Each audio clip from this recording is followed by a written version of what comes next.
Sebelum kita mulai, kita menundukkan muka dulu, raya berdoa dan hadiah Fatihah pada seluruh para nabi dan rasul, wabil khusus kepada baginda Rasul, Nabi yang sangat kita cintai, Nabi Muhammad SAW, keluarga, sahabat, serta seluruh pengikutnya, kepada seluruh aulia illah, kepada semua guru-guru kita, dan khususnya kepada kedua orang tua kita, yang dengan beliau kita hadir di muka bumi ini. Orang tua kita adalah orang yang banyak kesalahan, kita maafkan keduanya, dan juga kepada keluarga kita, saudara-saudara kita, khususnya kepada tubuh, jiwa, dan roh kita. Kita hadiahkan Fatihah dengan harapan apa yang kita bahas kali ini membawa manfaat barokah, sehingga kita menjadi orang-orang yang benar-benar memenuhi apa yang menjadi tujuan Allah menghadirkan kita di atas muka bumi, dan apa yang menjadi cita-cita kita, cita-cita kedua orang tua kita, cita-cita keluarga kita, saudara-saudara kita, semuanya dimudahkan oleh Allah. Kita diberikan kelapangan dada, diberikan kecerdasan, dibukakan mata hati untuk menerima hidayah dari Allah. Ala hadhihi niyah, al-Fatihah.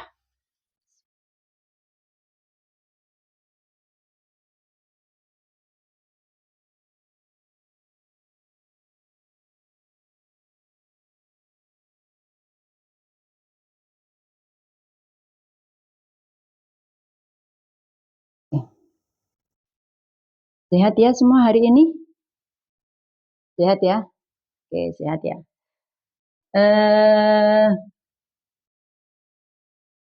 Kita lanjutkan yang kemarin, pembahasan yang kemarin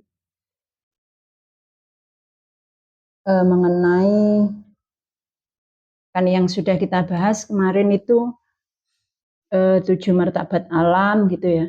Terus syahadat kan. Setelah 7 martabat alam kemarin kita membahas tentang rukun Islam kan gitu. Rukun Islam itu kita mulai kemarin adalah syahadat gitu ya. Review sedikit ya, syahadat apa kemarin? Syahadat apa? Syahadat. Islam itu, Islam artinya berserah. Kalau kata Islam artinya berserah. Yang sekarang syahadat. Rukun Islam kan ada 5. Ada 5 apa? Syahadat, sholat, puasa, zakat, haji. Nah, sekarang yang pertama syahadat. Kemarin kan sudah kita bahas syahadat. Syahadat itu intinya gimana? Menyaksikan di mana? Menyaksikan tanpa menghakimi, tanpa penilaian. Kenapa? Karena seperti yang kita ketahui kemarin itu, bahwasanya Allah itu berkehendak ya. Keinginan Allah menciptakan alam semesta itu adalah ingin dikenal. Jadi tujuan pertama itu adalah Allah ingin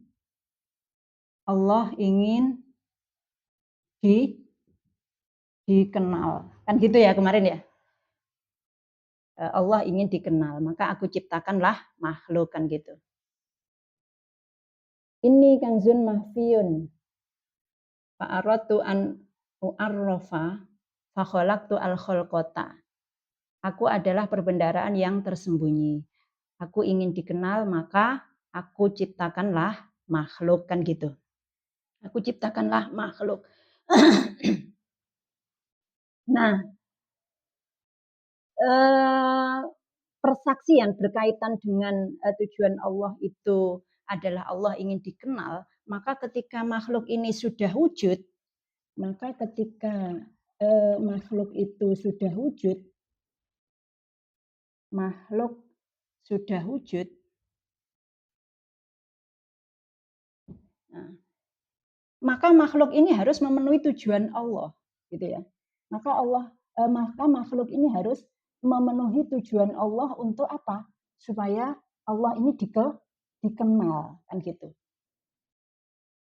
Jadi makhluk, karena Allah ini tujuannya menciptakan makhluk itu adalah untuk dikenal, maka makhluk otomatis harus memenuhi tujuan, yaitu supaya Allah dikenal, kan gitu. Nah, kemarin sudah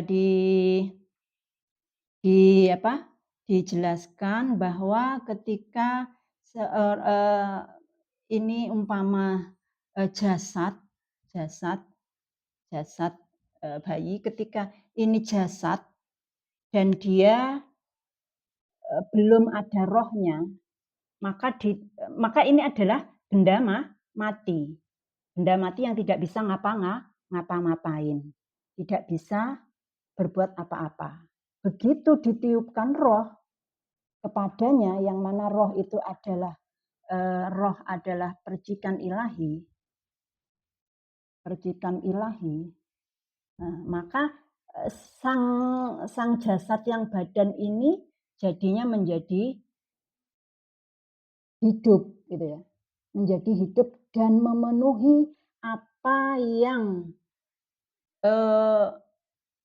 menjadi sifat-sifat Allah. Di situ ada Allah Maha Wujud, Allah Maha Mendengar, Maha Melihat, Maha berbicara, Allah Maha berkehendak. Nah, semua sifat-sifat Allah ini maujud di dalam makhluk, gitu loh. Maujud. Tapi sekali lagi ini bukan Allah. Jadi ini bukan Allah, tetapi manifestasinya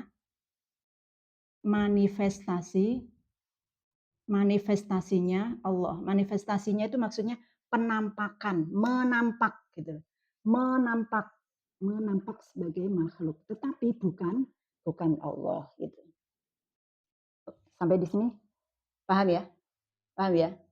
Nah, jadi yang berada di belakangnya makhluk ini ketika dia hidup itu ada Allah. Allah itu adalah sang kecerdasan tanpa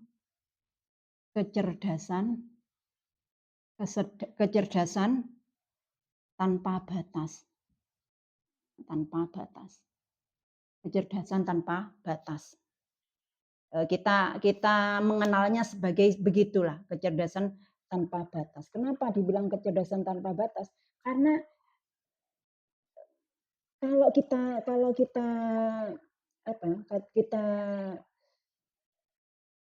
logikakan, kita pikir bahwa semua ini yang ada di alam semesta ini ya semuanya ajaib, gitu loh. Ajaib. Semuanya ajaib, gitu. Ajaib bagaimana? Karena seperti tumbuhan, gitu ya. Tumbuhan itu mulai dari biji, kemudian tumbuh. Kita tidak pernah tahu kapan dia membesar, kapan dia memanjang, kapan dia membesar, kan tidak pernah. Apalagi kita aja di dalam tubuh kita ini, kita juga mulai dari bayi, anak-anak menjadi dewasa. Ini kita tidak tahu juga kapan menjadi modote, kapan menjadi panjangnya, gitu, menjadi tingginya. Moro-moro sudah temu-temu, sudah tinggi sama dengan ibunya, tingginya, gitu. Nah, ini namanya kecerdasan semesta tanpa batas. Pokoknya semua kecerdasan semesta tanpa batas itu mewujud di dalam diri kita, di dalam tubuh manusia. Ini contoh ya, contohnya makhluk aja. Nah, apa sekarang karena ini semua alam semesta ini sudah diciptakan oleh Allah, Dulu kalau para ahli itu, ahli sains itu mengatakan alam semesta ini pertama kali diwujudkan apa yang disebut dengan teori Big Bang. Big Bang. Big Bang. Gitu. Big Bang itu adalah teori ledakan besar. Jadi berasal dari satu titik, kemudian meledak menjadi sesuatu yang besar. Ada ledakan besar. Itu teorinya para ahli sains begitu. Gitu. Jadi dari satu titik kemudian mewujud ada ledakan besar sehingga menjadi alam semesta yang sekarang ini. Alam semesta yang wujudnya itu ruang dan waktu gitu. Jadi wujudnya kita ini ada di alam ruang dan waktu. Jadi kalau kemarin itu sampai di insan kamil level ke-7 itu adalah di ruang dan waktu. Jadi kemarin apa aja kemarin? 1 ahadiyah, 2 wahdah, 3 wahidiyah, 4 misal, ini diulang-ulang biar hafal. 5 alam roh atau arwah. Nomor 6 ajsam atau jisim. 7 insan kamil. Nah, ini di level-level ini ya, ini kan memadat kan gitu. Istilahnya turun. Nah, semakin turun semakin ke ini. Ini level di alam ruang dan waktu. Ini ruang dan waktu. Nah, yang ini bukan ruang dan waktu. Yang ini tidak ada ruang dan waktu yang ini. Nah, yang ini jisim dan insan kamil ini sudah ruang dan waktu gitu. Ada di dalam ruang dan waktu. Nah, kita yang ada di dalam ruang dan waktu ini menyaksikan, haruslah menyaksikan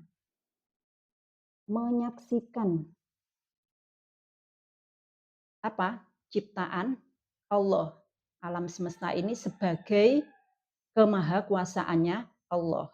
Jadi alam semesta yang kita berada di dalam ruang dan waktu ini seharusnya lah kita itu menyaksikan manifestasinya Allah gitu. Kenapa? Karena tujuannya Allah adalah ingin dikenal gitu. Karena tujuannya Allah ingin dikenal. Maka kita harus menyaksikan manifestasinya Allah. Prakteknya menyaksikan manifestasinya Allah ya seperti kemarin itu kita hanya meli terhadap setiap realitas di kehidupan kita, baik itu materi, benda atau peristiwa, maka sikap manusia kita adalah melihat, menonton tanpa tanpa komentar, tanpa menghakimi, tanpa menjustis gitu. Nah, gitu ya. Itu syahadat gitu. Kemudian syahadat itu ini sudah ya. Saya qasad ya. Syahadat itu siapa yang bersaksi seharusnya? Kan kemarin sudah mengenai syahadat itu siapa yang bersaksi? Yang bersaksi adalah Dia percikan ilahi, sang percikan ilahi yang ada yang ada di dalam kita, gitu kan ya. Yang bersaksi. Sekarang yang bersaksi kemarin aku, gitu kan ya. Yang bersaksi, ini ngulang yang kemarin, yang bersaksi itu adalah aku. Aku itu aku sejati. Nah, aku sejati yang ini, yang ada di dalam ini, yang aku sejati ini. Roh. Dia yang menyaksikan. Nah, prakteknya, praktek penyaksian ini penting ya. Jadi ini penting. Ini penting supaya apa? Supaya kita ada kesadaran gitu. Ada kesadaran. Jadi penyaksian itu ada 3 macamnya. Ada jenis ya, jenis penyaksian. Jenis penyaksian.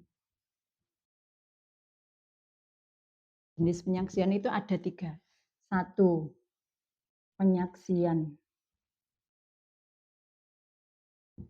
objek. Subjek dulu.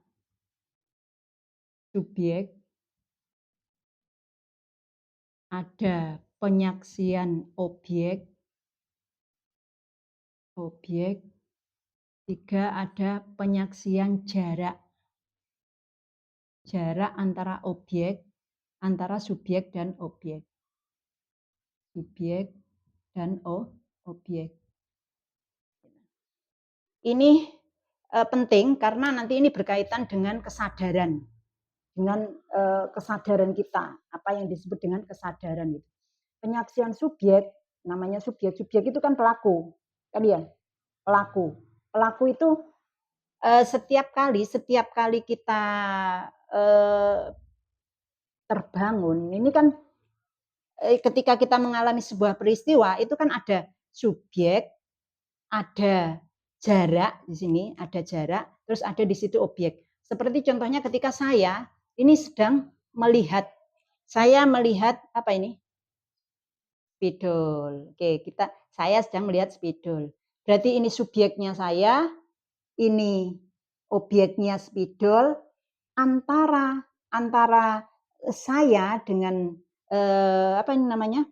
Spidol ini ada jarak gitu.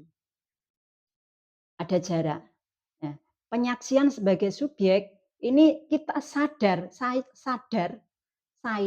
sedang menyaksikan. Saya sedang menyaksikan. Ini kesadaran. Jadi dalam benak kita itu ada kesadaran saya sedang menyaksikan. Oh, gitu. Kita saksikan alam semesta ini setiap hari lingkungan kita. Ini sadar saya sebagai subjek, sebagai orang yang melihat. Nah, kemudian penyaksian objek. Nah, fokus kita ketika kita menyaksikan, ya, kita fokus kepada objek itu, objek yang kita saksikan itu. Jadi kita karena apa? Karena sesuatu objek antara subjek dengan objek ini kan pasti ada jarak, gitu. Pasti ada jarak. Kita ketika benda itu terlalu dekat, kita tidak bisa menyaksikan. Coba bayangkan kalau ini kita berada di dekat sekali atau bahkan nempel itu. Kan tidak bisa melihat, tidak bisa menyaksikan gitu. Ketika ada jarak sedikit gini, lebih sedikit gini ada jarak dikit, nah kita mulai bisa menyaksikan. Semakin gini, semakin gini, semakin gini, gini. Ini kan beda. Beda kan? Nah, gitu. Beda. Dengan jarak ya, persaksian kita terhadap suatu benda itu akan berbeda gitu.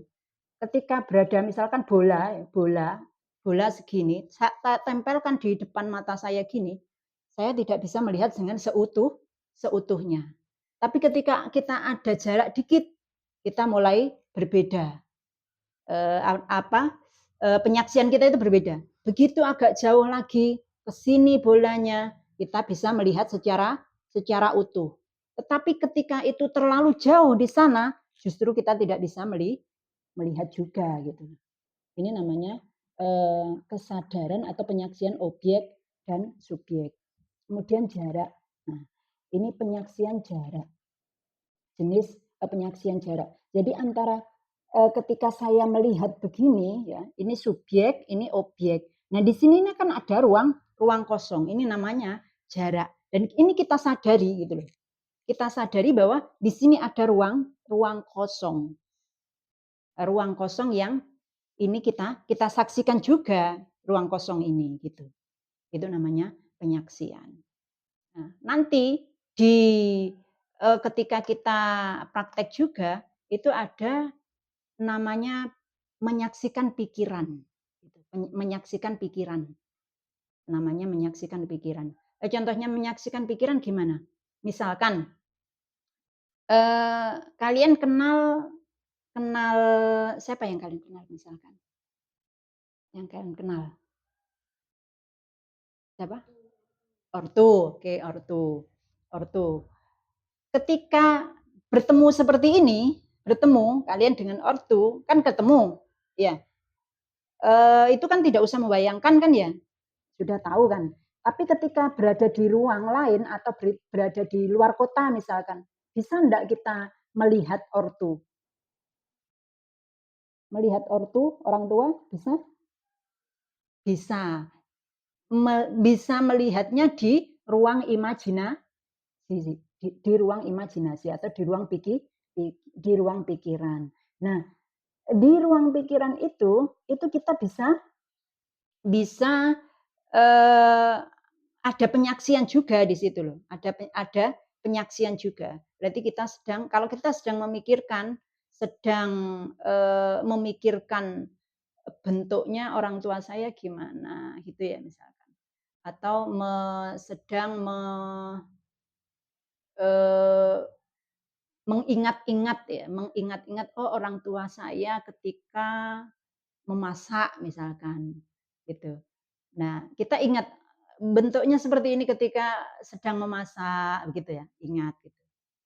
Nah, kemudian di penyaksian yang ada di otak itu kita juga bisa membuat satu jarak antara yang kita pikirkan tadi dengan kita yang sebagai yang memikirkan gitu. Jadi yang kita imajinasikan tadi, oh ibu sedang memasak gitu ya. Nah, ini ada kesadaran bahwa di pikiran kita itu ada jarak antara kesadaran kita dengan imajinasinya yang berupa ibu yang sedang memasak tadi. Kan ada jaraknya. Ada jaraknya kan gitu. Nah, itu juga penting. Terus di belakang itu apa yang disebut dengan penyaksian ya. Apa yang disebut dengan penyaksian yang menyaksikan. Yang menyaksikan atau persaksian penyaksi. Nah, persaksian penyaksi ini adalah kesadaran ini yang namanya ini sudah kesadaran. Penyaksian yang menyaksikan itu gimana? Iya, ini saya sedang menyaksikan gitu ya. Saya sedang menyaksikan gini. Ini kesadaran saya sedang menyaksikan spidol. Tetapi kesadaran saya ini juga merasakan atau ada kesadaran bahwa ada zat yang menyaksikan saya. Jadi seperti ada CCTV yang mengontrol saya gitu. Yang melihat saya gitu. Paham? Jadi setiap saya bergerak, setiap saya kemanapun, setiap aktivitas apapun, itu kita ada yang mengontrol, ada yang melihat, ada yang mengintai. CCTV. CCTV itulah dia yang dialah Allah. CCTV itu adalah CCTV itu adalah Allah. CCTV-nya itu adalah Allah atau penyaksi itu penyaksi dari yang menyaksikan itu adalah Allah. Paham sampai di sini? Paham ya? Jadi ada apa? Jenis penyaksian ada penyaksian subjek, penyaksian objek, penyaksian jarak, dan penyaksian persaksian yang menyaksikan atau penyaksi. Nah, itu berkaitan dengan syahadat kan kemarin, syahadat gitu. Ini yang kemarin kita bahas syahadat gitu kan. Syahadat. Kemarin sudah syahadat. Syahadat sudah, aku yang menyaksikan, aku sejati,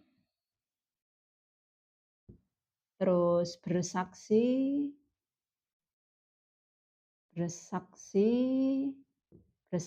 tadi penyaksian ada 4 jenis ya. Ada 4 jenisnya. Apa aja tadi? Subjek, objek, jarak, dan yang menyaksikan atau penyaksi. Itu ada jenis 4 itu. Ini berbicara tentang syahadat. Kemudian ketika kita sudah berada di alam semesta ini, status kita itu apa? Oke ya, ini sudah ya. Statusnya makhluk ini apa? Statusnya makhluk, status kita lah.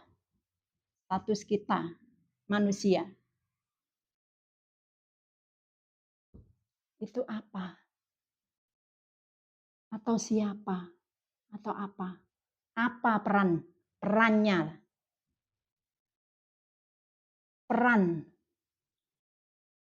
Perannya itu apa? Di dalam Al-Quran disebutkan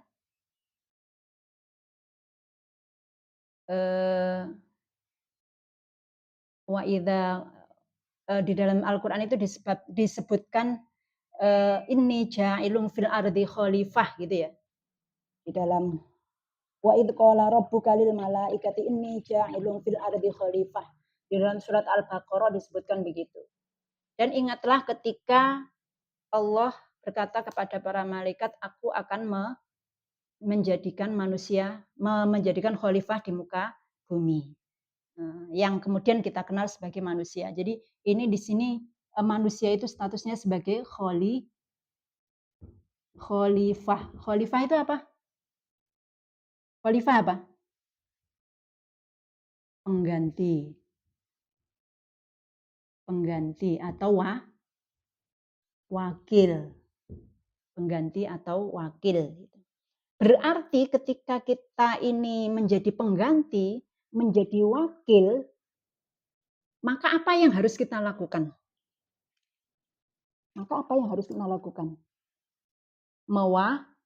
Mewakili. Berarti tugasnya khalifah ini adalah mewakili Allah di muka bumi ini. Mewakili. Bagaimana caranya mewakili? Apa aja? Apa mewakilinya? Melestarikan, merawat, mempercantik apa? Alam semesta. Ini tugasnya harusnya begini. Idealnya begini. Nanti masalah banyak sing belum seperti itu berarti ya belum ada di kesadaran sebagai khalifah. Kenapa belum bisa melaksanakan tugasnya sebagai wakil Allah. Karena apa? Karena belum sadar kalau dirinya selama di muka bumi ini sebagai khalifah. Sebagai khalifah. Nah, tugas utamanya apa? Melestarikan, merawat, mempercantik alam semesta. Oke, paham? Paham ya? Paham belum? Paham? Oke. Nah, di dalam Al-Quran itu juga disebutkan begini. Ada disebutkan, ini rilis, ini terkait juga. Wama khalaqtul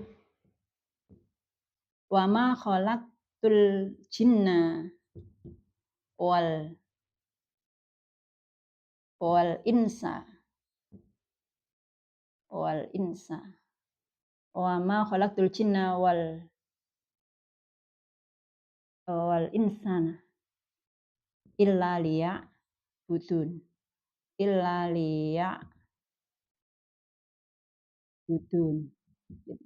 Di sini kalau diartikan, ditranslate, diterjemah, dan tidaklah aku ciptakan jin dan manusia kecuali untuk beribadah. Dan tidaklah aku ciptakan jin dan manusia kecuali untuk beribadah. Nah, ini yang perlu digarisbawahi dan difokuskan kita itu adalah ibadah di sini. Ini tugas ini. Ibadah. Ini nanti akan nyambung dengan ini. Jadi yang dimaksud ibadah itu bagaimana? Ibadah gimana? Kalau kita bayangkan yang selama ini dibayangkan oleh orang yang namanya ibadah apa?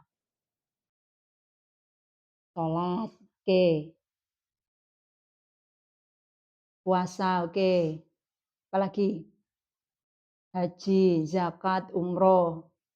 Terus sedekah, gitu ya. Itu. Yang kita bayangkan seperti itu, gitu kan ya? Yang kita bayangkan seperti itu. Padahal kalau kita rujuk kepada ini kan tadi, apa tadi? Katanya kalau orang yang ibadah itu sholat gitu ya. Sholat. Terus apa tadi? Puasa gitu. Dan sebagainya. Sekarang saya tanyakan, saya bertanya, ketika orang sudah sholat, apakah pasti dia sudah ini?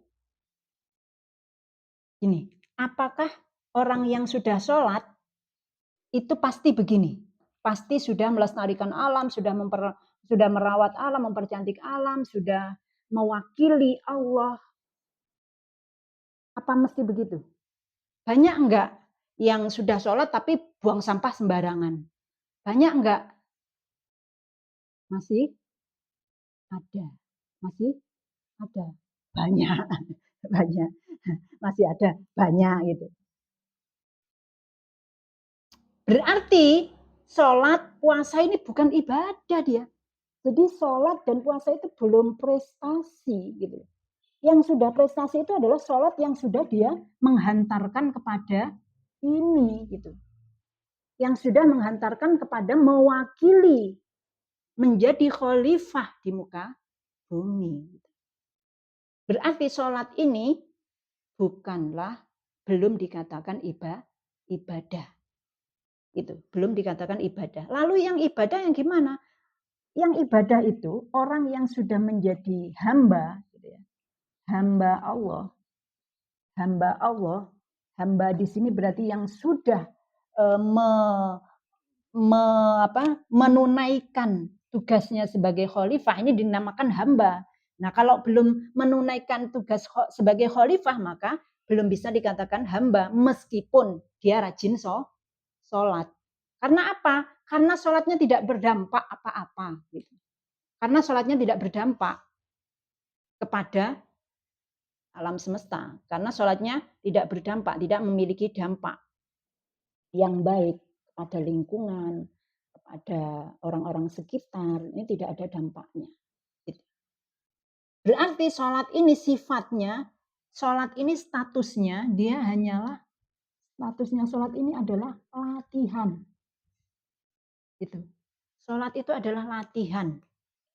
Sholat yang dia bisa memberikan dampak, yang sudah berdampak, yang sholat yang ada dampaknya, yang dampaknya itu tanha anil fahsya wal munkar, itu adalah sholat yang khusyuk, yang khusyuk. Sholat yang khusyuk itulah yang bisa ada dampaknya. Jadi sholat yang gimana yang bisa memberikan dampak sehingga seseorang itu statusnya menjadi hamba Allah, sehingga seseorang itu memenuhi statusnya sebagai khalifah, itu adalah sholat yang khusyuk gitu loh. Sholat yang sudah khusyuk. Kalau belum khusyuk sholatnya, ya tidak akan membawa dampak. Dampaknya apa? Harusnya sholat itu adalah tanha anil fasya wal munkar. Sholat itu mencegah dari keji dan mungkar gitu. Sholat yang khusyuk secara otomatis ketika sholat itu dilakukan dengan khusyuk, maka dia akan otomatis tanha anil fasya wal munkar. Jadi kalau ketika kita sholatnya itu masih Allahu Akbar, muncul dari sini, set pikiran, set sini pikiran, set pikiran, maka tidak memberikan dampak. Tidak memberikan dampak yang baik kepada apa? Tugasnya tadi. Nah, nanti kita bahas secara spesifik ya bagaimana caranya sholat khusyuk ini ada tersendiri nanti. Kalau kita bahas sekarang ya panjangan. Yang penting kita saat ini tahu posisi lah, tahu posisi kita sebagai khalifah di muka bumi. Gitu ya. Jadi sholat, puasa ini cuma latihan dia. Cuma latihan. Maka sholat, puasa, sholat itu kan dikasih 5 kali sehari. 5 kali sehari suruh latihan gitu. Suruh latihan 5 kali sehari. Yang dinamakan sholat khusyuk yang gimana sih? Sholat khusyuk gimana? Ada yang tahu? Sholat khusyuk. Sholat khusyuk. Jiwanya bersih. Ini sholatnya itu nanti dah. Kalau ingat Allah. Sholat yang khusyuk itu Innani anallahu la ilaha illa ana fa'budni wa aqimis sholata li dzikri. Gitu ya. Jadi ada di dalam Al-Qur'an itu bunyinya Innani anallahu la ilaha illa ana. Sesungguhnya aku adalah Allah. Tidak ada Tuhan kecuali aku. Innani anallahu la ilaha illa ana. Fa'budni maka menyembahlah aku. Wa aqimis sholata li dzikri dan dirikanlah sholat untuk mengingat aku. Untuk mengingat aku. Nah, nanti prakteknya sholat khusyuk nanti kita bahas secara tersendiri ya. Kita bahas secara tersendiri. Karena kalau dibahas di sini ya, enggak kepanjangan nanti. Jadi paham ya? Paham ya? Paham ya? Sholat hanya sebagai latihan supaya kita menjadi orang yang jadi sholat supaya menjadi orang yang memenuhi tugas sebagai khalifah, sebagai hamba Allah gitu. Jadi jangan dibilang ini soal liak budun ini orang yang ibadah itu yang rajin di masjid melolo, yang iktikaf di masjid, apalagi yang baca Al-Quran banter-banter, yang orang lain terganggu gitu. Karena apa? Karena di dalam sholat itu nanti ada banyak sekali pesan. Jadi di dalam sholat itu banyak sekali pesan. Terakhir pesan terakhir itu salam kanan, salam kiri. Itu artinya apa? Artinya seseorang yang sudah sholat, terakhir kan salam kanan, salam kiri. Itu berarti orang yang ada di sekelilingnya sudah merasa damai. Tidak ada yang merasa tersakiti, tidak ada yang merasa terganggu. Itu namanya salam kanan, salam kiri. Gitu. Jadi di dalam sholat itu gerakannya, seluruh gerakannya itu ada pesan-pesannya sendiri. Makanya kalau sholatnya itu hanya ritualitas, hanya apa? Berdiri, ruku, i'tidal, sujud, tanpa ada memahami maknanya, tanpa memahami apa yang ada di dalamnya, dan tanpa memperjalankan yang ada di dalam ini, maka ya sholatnya tidak ada dampak sama sekali. Gitu. Sholatnya tidak akan membawa dampak sama sekali di kehidupannya. Gitu.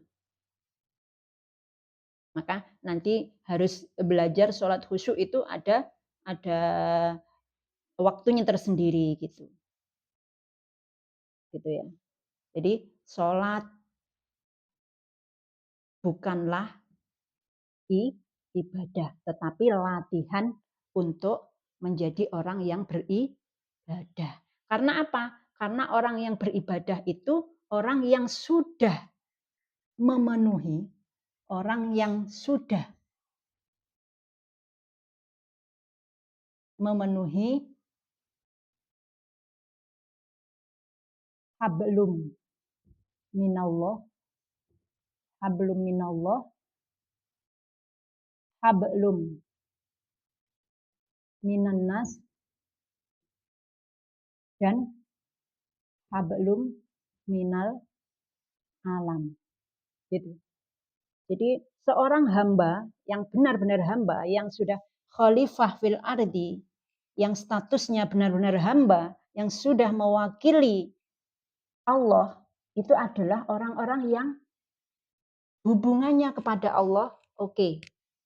Hubungan kepada manusia oke, hubungan kepada alam oke. Gitu. Jadi cirinya apa? Cirinya hubungan kepada Allah oke, hubungan kepada manusia oke, hubungan kepada alam juga oke. Gitu. Itu yang disebut sudah menjadi hamba. Di dalam istilahnya yang lebih keren itu apa? Takhalluk bi akhlakillah. Takhalluk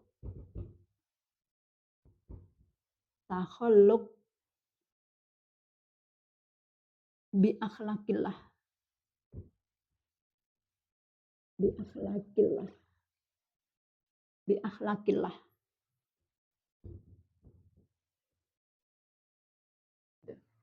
Berakhlak dengan akhlaknya Allah gitu.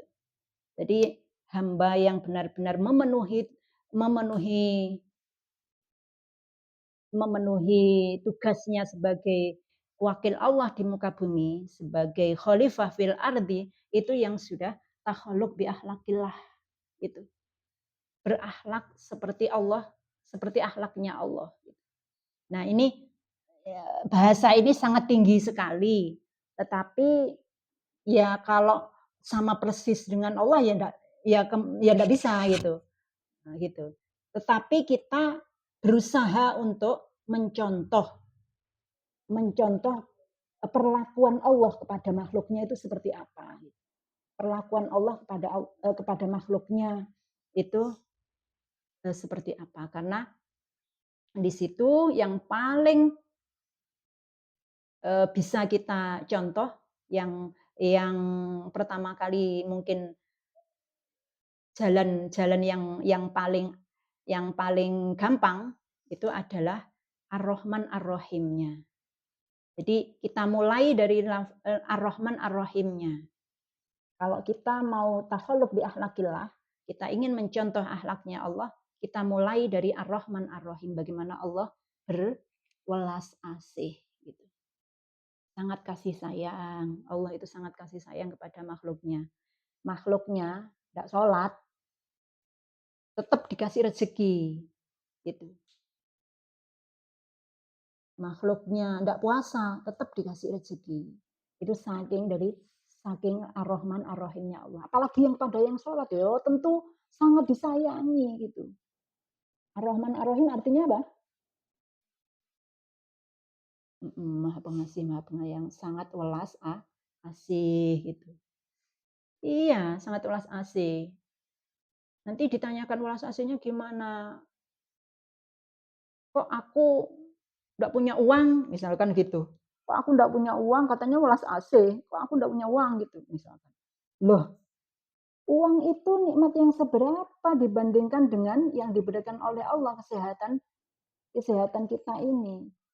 Jadi kesehatan tubuh kita ini tidak bisa ditukar dengan apapun. Gitu. Banyak loh, kalau dihitung makanya kan kalau dihitung nikmat Allah itu fa in ta'uddu nikmatallahi la tuhsuha. Jika kamu ingin menghitung nikmat Allah, kamu tidak akan bisa menghitungnya gitu. Nikmat mata, nikmat tuh sembarang wis tidak bisa dijelaskan lagi. Saking banyaknya tidak bisa dihitung gitu. Yang paling itu adalah nikmat nafas. Karena nafas ini mau kita tukar dengan uang berapa triliun, mau gitu. Tidak ada yang mau. Mau ditukar uang dengan uang miliaran, kan tidak mau. Gitu. Tetap milih nafas. Buat apa kalau nafasnya diambil punya uang miliaran, punya uang triliun, tapi uang nafasnya diambil. Ya buat apa terusan uang itu? Kan gitu. Benar apa enggak? Oke, gitu. Jadi nikmat nafas, nikmat hidup itu adalah bentuk dari Ar-Rahman Ar-Rahimnya Allah. Sampai di sini kira-kira paham? Paham? Paham? Ada yang ditanyakan? Nah, sudah cukup? Cukup, Mbak. Oke, cukup ya. Cukup, kita akhiri. Semoga apa yang kita bahas kali ini benar-benar nanti kita bisa mengamalkannya. Kita tutup dengan bacaan Alhamdulillah. Alhamdulillahirabbil alamin.